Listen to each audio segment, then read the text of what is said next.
So the city and the Upper Arlington Historical Society partner every year on our Wall of Honor program, and it's been a wonderful partnership over the years. It's a program that honors deceased former residents who gave back to either the Upper Arlington community, the region, nationally, even internationally, in areas that could be professional, it could be educational, it could be philanthropic, all manner of things. It's a program where we seek nominations from residents in the community of people that they think would be appropriate inductees for the wall.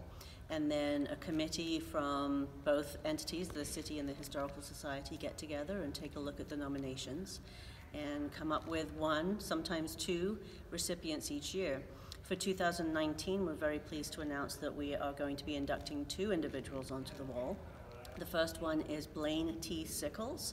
He was a longtime Upper Arlington resident, about 60 years, and he served as a member of Upper Arlington City Council in the 60s through the mid-80s, and as vice president in the 70s through the mid-80s.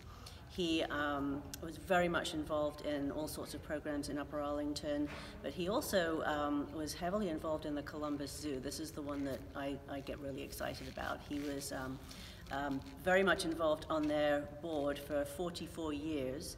He's one of the folks who helped to attract Jack Hanna to Columbus and the zoo when he first came to our area, and has been heavily involved with the zoo for many, many years. And when he actually retired from the Columbus Zoo board, he was named as a trustee emeritus. So just wonderful that he's given back to wildlife and supported advocacy of wildlife over the course of his lifetime.